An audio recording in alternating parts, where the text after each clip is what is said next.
손주 못 낳는 며느리, 집안에서 쫓겨난 날, 시작된 균열. 민정은 거울 앞에 서서 자신의 배를 내려다봤다. 5년이라는 시간 동안 한 번도 생명이 깃든 적이 없는 그곳을 바라보며 깊은 한숨을 내쉬었다. 결혼 초기에는 자연스럽게 생길 거야 라며 서로를 위로했던 그녀와 도연이었지만 이제는 그런 말조차 나누지 않게 되었다. 오늘도 시어머니 윤정순의 시선이 따갑다. 아침 식사를 준비하며 느끼는 그 무거운 침묵 속에서 민정은 자신이 이 집에서 점점 투명인간이 되어가고 있음을 느꼈다. 시어머니의 눈빛에는 실망과 원망이 뒤섞여 있었고 그것은 말보다 더 깊게 민정의 마음을 핥히고 지나갔다. 병원은 또 언제 가볼 생각이냐? 정순의 목소리에는 차가운 기대감이 스며 있었다. 마치 이번에는 다른 결과가 나올 거라는 희망 같은 것이. 하지만 민정은 이미 알고 있었다. 수많은 검사와 진료, 그리고 의사들의 특별한 이상이 없다는 말을 들어왔기 때문이다. 이번 주 안에 다시 가보겠습니다. 민정의 대답은 기계적이었다. 이미 몇십 번도 넘게 했던 대화였고 그 결과 역시 뻔했다. 하지만 그녀는 계속해서 이 순환고리를 반복해야 했다. 시어머니의 기대를 저버릴 수는 없었기 때문이다. 도연은 늘 그랬듯 신문을 보며 침묵했다. 그의 침묵은 때로는 지지처럼 느껴졌지만 때로는 회피처럼 보였다. 우리 둘만으로도 충분하다고 말하면서도 어머니 앞에서는 한마디도 하지 못하는 그를 보며 민정은 점점 외로워졌다. 병원에서 돌아오는 길, 민정은 공원 벤치에 앉아 하늘을 올려다봤다. 다른 가족들이 아이들과 함께 뛰어노는 모습을 보며 그녀는 자신에게 무엇이 부족한 것인지 끊임없이 자문했다. 건강한 몸, 안정적인 직장, 사랑하는 남편까지 모든 것이 갖춰져 있는데 왜 이 한 가지만은 안 되는 것일까? 집으로 돌아와 저녁 준비를 하는 동안 민정은 시어머니의 한숨 소리를 들어야 했다. 그 한숨 하나하나가 그녀에게는 무언의 질책처럼 느껴졌다. 대가 끊기게 생겼구나라는 중얼거림이 부엌까지 들려왔을 때 민정의 손은 잠시 멈췄다. 그날 밤 도연과 나눈 대화는 평소보다도 더 조심스러웠다. 서로의 상처를 건드리지 않으려는 배려였지만 그 배려가 오히려 둘 사이의 거리를 만들어내고 있었다. 다시 다른 병원을 가보자는 도연의 제안에 민정은 고개를 끄덕였지만 마음속으로는 이미 포기하고 있었다. 그러나 민정이 모르고 있던 것이 하나 있었다. 도연 역시 혼자서 병원을 다녔다는 사실을, 그리고 그곳에서 들은 충격적인 진실을. 하지만 그는 그 사실을 아직 아내에게 말할 용기가 없었다. 자신의 문제 때문에 민정이 이런 고통을 받고 있다는 것을 인정하기가 두려웠던 것이다. 모진 말들. 추석이 다가오면서 민정의 마음은 더욱 무거워졌다. 명절 때마다 반복되는 그 질문들과 시선들을 생각하면 숨이 막힐 것 같았다. 하지만 며느리로서 피할 수 없는 의무였다. 친척들이 하나둘 모여들기 시작했을 때 민정은 부엌에서 음식 준비에 바쁘게 움직였다. 어쩌면 바빠 보이면 그 질문들을 피할 수 있을지도 모른다는 희망적인 생각에서였다. 하지만 그 생각은 오래가지 못했다. 민정아, 애는 언제 보여줄 거야? 시숙모의 첫 번째 질문이 시작되자 식탁의 분위기가 순식간에 무거워졌다. 민정은 억지로 미소를 지으며 곧 좋은 소식 있을 거예요 라고 대답했지만 그 말이 얼마나 공허하게 들리는지 스스로도 알고 있었다. 5년이나 됐는데 아직도 고지라고 하네. 시할머니의 쏘아붙이는 말에 민정의 얼굴이 빨갛게 달아올랐다. 하지만 더 충격적인 것은 시어머니 정순의 반응이었다. 며느리 복은 팔자라더니 내가 사람을 잘못 봤지. 정순의 말은 칼처럼 예리했다. 식탁에 있던 모든 이들이 잠시 조용해졌고 민정은 그 순간 자신이 얼마나 작아 보이는지 느꼈다. 눈물이 핑 돌았지만 그녀는 절대 울 수 없었다. 울면 더 약해 보일 것 같았기 때문이다. 어머니, 그런 말씀은. 도연이 조심스럽게 끼어들려 했지만 정순의 날카로운 시선에 말을 멈춰야 했다. 그 순간 민정은 남편의 나약함을 다시 한번 확인했다.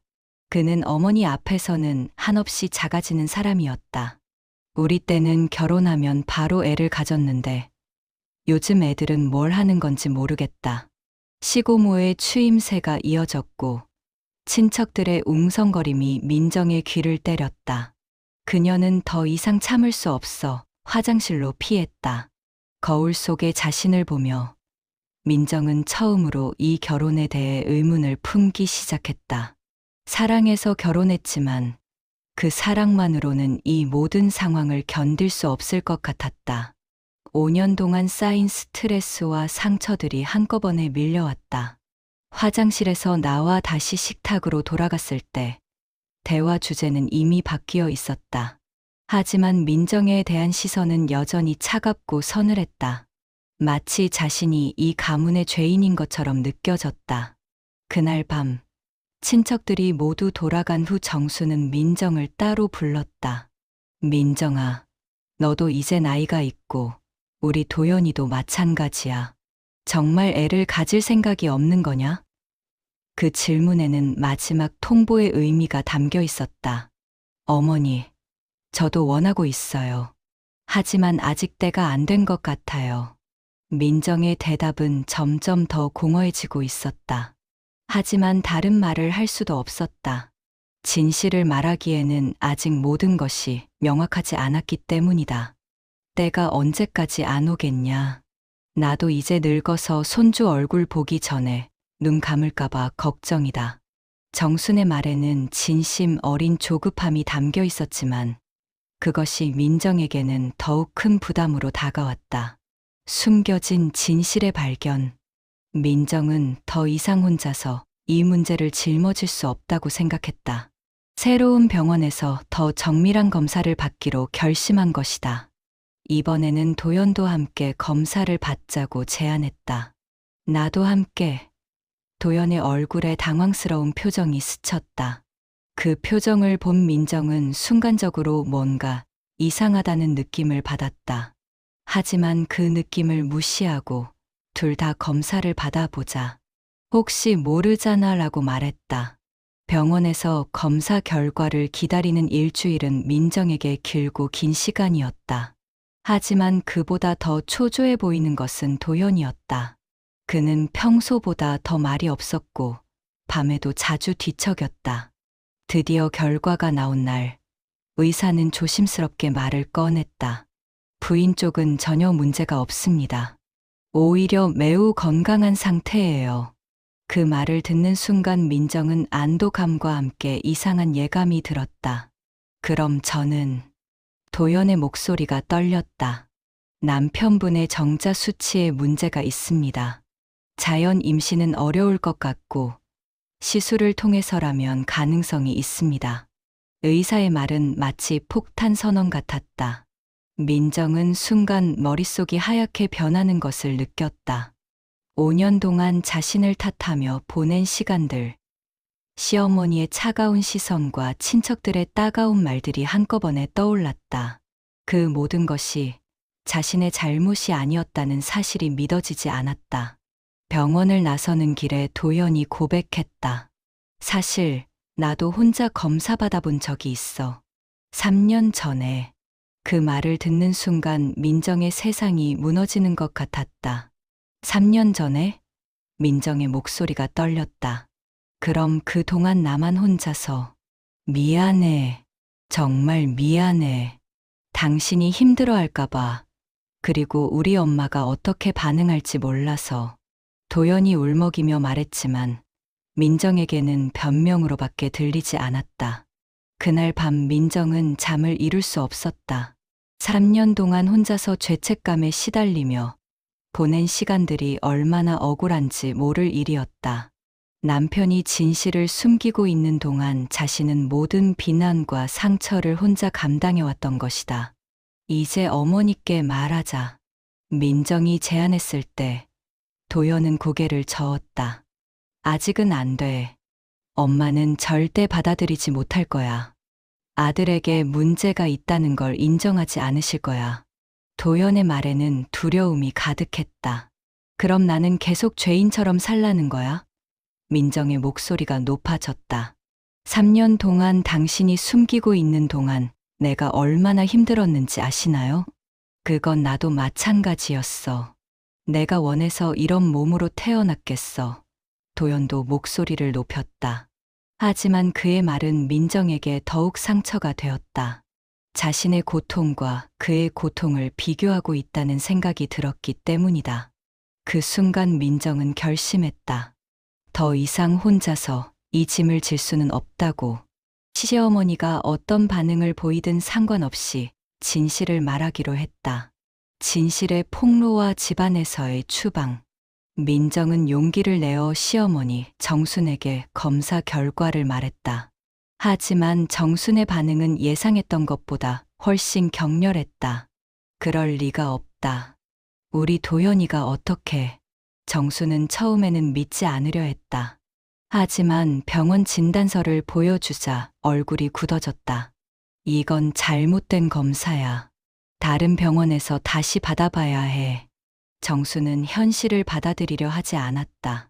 그리고 그 분노의 화살은 여전히 민정을 향했다. 분명 내가 도연이를 잘못 케어했기 때문이야. 아니면 내 때문에 스트레스를 받아서 그런 거야. 모든 것을 민정 탓으로 돌리는 시어머니의 모습에 민정은 말문이 막혔다. 도연은 여전히 침묵했다. 어머니 앞에서 자신의 문제를 인정하고 아내를 지켜줄 용기가 없었다. 그 모습을 본 민정은 더욱 실망스러웠다. 며칠 후 정수는 집안 어른들을 불러 모았다. 시아버지, 시삼촌, 그리고 친척 어른들까지 모인 자리에서 그녀는 폭탄 선언을 했다. 민정이는 우리 집에서 나가야겠습니다. 정순의 말에 모든 이들이 놀랐다. 5년 동안 손주 하나 못 낳는 며느리가 무슨 소용입니까? 우리 도연이가 아까워요. 어머니, 그건 너무 심하십니다. 시삼촌이 만류했지만 정순의 의지는 확고했다. 심한 게 아니라 현실입니다. 이대로 가면 우리 대가 끊어져요. 도연이가 다시 시작할 기회를 줘야 해요. 그 자리에서 민정은 혼자였다. 도연조차 어머니의 말에 반박하지 못했다. 아니, 반박하려는 의지조차 보이지 않았다. 그 순간 민정은 이 가족에서 자신의 위치를 정확히 깨달았다. 검사 결과상 문제는 도연 씨에게. 민정이 말하려 했지만 정순이 막았다. 그런 말 하지 마. 우리 아들이 어떻게 그럴 리가 있어. 내가 병원에서 무슨 짓을 했는지 몰라도 우리는 그런 거짓말 안 믿어. 결국 민정은 그 자리에서 집을 나가라는 통보를 받았다. 5년 동안 정성스럽게 모신 가족들로부터 쫓겨나는 순간이었다. 그리고 그 과정에서 남편의 비겁함까지 확인해야 했다. 일주일 안에 짐을 정리해서 나가거라. 도연이는 여기 남아있고 정순의 마지막 통보는 냉정했다. 그날 밤 민정은 홀로 짐을 쌌다. 5년 동안 모은 추억들과 물건들을 박스에 담으면서 그녀는 자신이 얼마나 무력한 존재였는지 깨달았다. 진실을 알고 있음에도 불구하고 아무도 자신의 말을 믿어주지 않는 현실이 너무나 잔혹했다. 도연은 그 과정을 지켜만 봤다. 때때로 미안하다고 중얼거렸지만 실질적인 도움은 주지 않았다.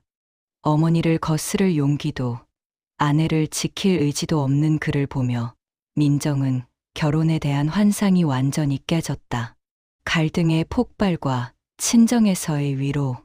친정으로 돌아온 민정을 본 부모님은 깜짝 놀랐다. 딸의 초췌한 모습과 상황을 들은 아버지는 분노했고 어머니는 눈물을 흘렸다. 그런 집안과는 인연을 끊어야 해. 아버지의 말에 민정은 고개를 끄덕였다. 하지만 마음 한편으로는 5년간의 결혼 생활이 이렇게 끝나는 것에 대한 허무함이 컸다. 딸아, 사람의 가치는 아이로만 결정되는 게 아니야. 너는 이미 충분히 좋은 사람이야. 어머니의 위로는 민정에게 작은 힘이 되었다. 하지만 세상의 시선은 여전히 차가웠다. 친구들과 지인들에게서 오는 위로와 동정 섞인 시선들을 받으며 민정은 자신의 처지를 다시 한번 실감했다. 이혼 사유도 제대로 말할 수 없는 상황에서 그녀는 모든 것을 혼자 감당해야 했다. 한편 도연은 몇 차례 전화를 걸어왔다. 다시 돌아와. 엄마를 설득해 볼게라는 그의 말에 민정은 냉소를 금할 수 없었다. 3년 동안 진실을 숨기고 나를 지키지도 못한 당신을 어떻게 믿어요? 민정의 말에 도연은 할 말을 잃었다. 나도 힘들었어. 어머니와 당신 사이에서 어떻게 해야 할지 몰랐어. 도연의 변명은 공허했다. 그럼 나는 안 힘들었을 것 같아요? 5년 동안 당신 가족들에게 받은 상처들을 생각해 보세요. 민정의 목소리에는 쌓인 분노가 담겨 있었다. 그 후로 도연의 연락은 뜸해졌다. 어쩌면 그것이 더 나았다. 민정은 이제 자신만의 새로운 삶을 시작해야 했다.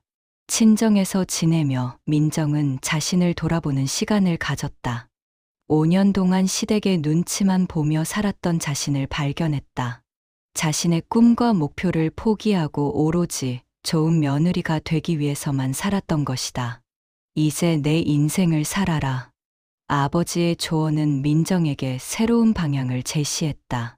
그녀는 오랫동안 미뤄뒀던 자격증 공부를 시작했고 새로운 일자리를 알아보기 시작했다. 하지만 여전히 밤이 되면 외로움이 몰려왔다. 결혼 생활의 실패, 그리고 아이를 갖지 못했다는 사실에 대한 자책감은 쉽게 사라지지 않았다. 때로는 모든 것이 자신의 탓인 것처럼 느껴지기도 했다. 뒤늦은 진실과 시어머니의 깨달음. 민정이 집을 나간 지 2달이 지났을 때 예상치 못한 일이 벌어졌다. 정순이 도연을 다그쳐 다른 병원에서 검사를 받게 한 것이다. 이번에는 더 정밀한 검사였다. 결과는 동일했다. 아니, 더 심각했다. 의사는 자연 임신은 거의 불가능하다고 단언했다. 그제야 정수는 현실을 받아들일 수밖에 없었다. 그럼 민정이 말이 맞았다는 거냐? 정순의 목소리는 떨렸다. 자신이 얼마나 큰 실수를 했는지 깨닫는 순간이었다. 엄마, 사실 나는 3년 전부터 알고 있었어. 도연의 고백은 정순에게 더 큰 충격을 줬다. 3년 전부터. 그럼 그동안 민정이를. 정수는 자신이 며느리에게 했던 모진 말들이 떠올랐다. 그 모든 비난과 원망이 잘못된 것이었다는 사실을 인정해야 했다. 그날 밤 정수는 잠을 이룰 수 없었다. 5년 동안 민정이 얼마나 억울했을까? 특히 지난 3년 동안 얼마나 힘들었을까 생각하니 가슴이 아팠다. 자신의 고집과 편견 때문에 무고한 사람을 내쫓은 것이다. 내가 얼마나 큰 죄를 지었는지. 정수는 중얼거렸다. 며느리에 대한 미안함과 함께 자신의 아들에 대한 실망감도 컸다. 3년 동안 진실을 숨기고 아내를 지키지 못한 도연에 대한 실망이었다. 이웃들과 친척들에게는 어떻게 설명해야 할까? 민정을 내쫓은 이유를 모두들 알고 있는 상황에서 자신의 잘못을 인정하는 것이 쉽지 않았다. 하지만 그보다 더 중요한 것은 며느리에게 사과하는 것이었다. 정수는 도연에게 말했다. 민정이를 찾아가자. 무릎 꿇고라도 용서를 빌어야겠다. 하지만 도연은 주저했다. 엄마가 그러면 민정이가 돌아올까요? 이미 너무 많이 상처를 줬는데 돌아오지 않는다고 해도 사과는 해야 한다. 우리가 잘못한 거야. 정순의 목소리에는 결연함이 담겨 있었다. 며칠 후 정수는 혼자서 민정의 친정을 찾았다. 도연도 함께 가려 했지만 그녀는 나 혼자 가겠다고 했다. 이것은 시어머니로서 져야 할 책임이라고 생각했기 때문이다. 화해의 시도와 새로운 시작. 친정 문 앞에 선 정순의 모습을 본 민정의 어머니는 당황했다. 어머님, 웬일이세요? 민정이 좀 만날 수 있을까요? 정순의 목소리는 평소와 달리 조심스러웠다. 민정이 나타났을 때 정순은 그녀의 야윈 모습을 보고 마음이 아팠다. 2개월 만에 본 며느리는 많이 변해 있었다. 더 날카로워 보였고 눈빛에는 경계심이 가득했다. 무슨 일이세요? 민정의 목소리는 차가웠다. 정수는 잠시 망설이다가 무릎을 꿇었다. 민정과 그녀의 어머니는 깜짝 놀랐다. 평생 누구 앞에서도 고개를 숙인 적 없던 정순이 며느리 앞에서 무릎을 꿇은 것이다. 민정아, 미안하다. 정말 미안하다. 정순의 목소리가 떨렸다. 내 탓이 아닌데 내가 얼마나 큰 죄를 지었는지 이제야 깨달았다. 민정은 시어머니의 예상치 못한 사과에 당황했다. 하지만 쉽게 마음이 풀리지는 않았다. 5년 동안, 특히 지난 2개월간 받은 상처가 너무 깊었기 때문이다. 이제 와서 사과하면 뭐해요? 이미 모든 게 끝났는데. 민정의 말에는 차가운 분노가 담겨 있었다. 알고 있다.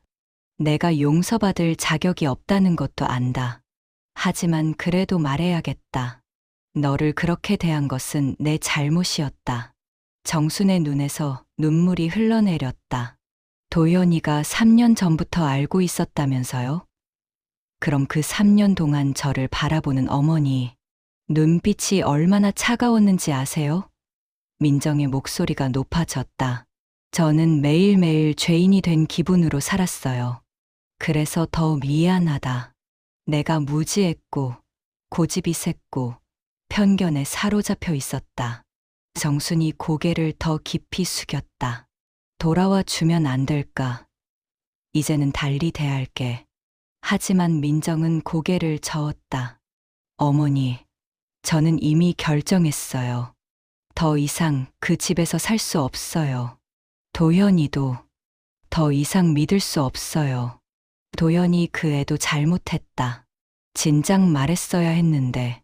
정순도 아들에 대한 실망감을 숨기지 않았다.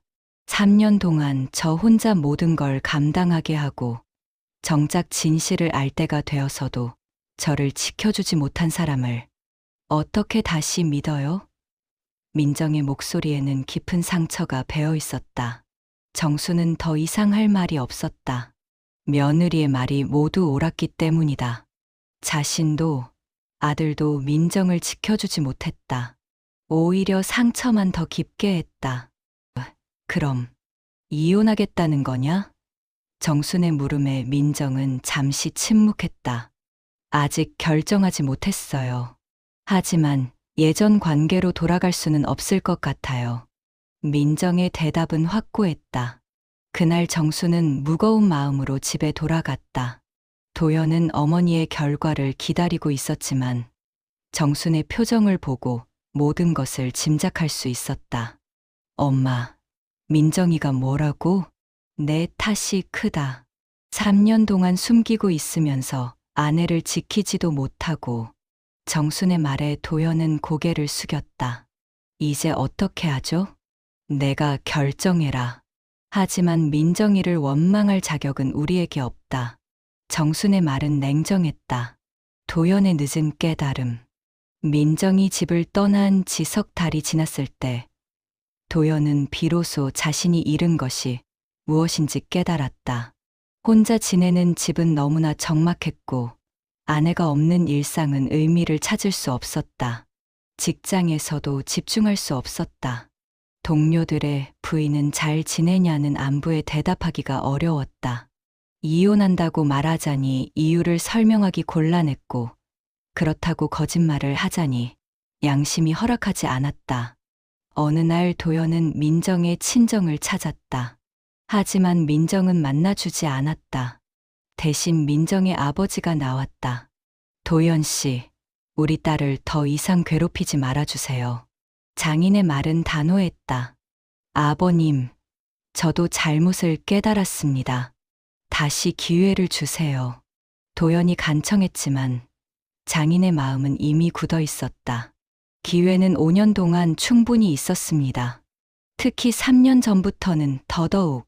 이제 와서 깨달았다고 해서 딸이 받은 상처가 없어지나요? 도연은 할 말이 없었다. 장인의 말이 모두 옳았기 때문이다. 민정이가 어떻게 지내는지만 알려주세요. 제발. 도연의 마지막 부탁에 장인은 잠시 망설이다가 말했다. 새로운 시작을 준비하고 있습니다. 자격증도 따고 새로운 일자리도 알아보고 있어요. 이제 방해하지 마세요. 집으로 돌아오는 길에 도연은 많은 생각에 잠겼다. 민정이 없는 삶이 얼마나 공허한지, 그리고 자신이 얼마나 소중한 사람을 잃었는지 떠저리게 느꼈다. 그날 밤 도연은 어머니와 긴 대화를 나눴다. 엄마, 나 정말 바보였나 봐요. 이제라도 깨달았으면 다행이다. 하지만 너무 늦었을지도 모른다. 정순의 말에는 안타까움이 담겨 있었다. 민정이를 다시 데려올 수 있을까요? 그건 민정이 마음에 달린 문제야. 우리가 강요할 수 있는 게 아니야. 정순도 현실을 인정하고 있었다. 도연은 민정에게 편지를 썼다. 자신의 잘못을 인정하고 진심으로 사과하는 내용이었다. 하지만 그 편지는 돌아오지 않았다. 아마 읽지도 않았을 것이다. 구독, 좋아요 부탁드립니다. 제게 큰 힘이 됩니다. 다음 편 계속.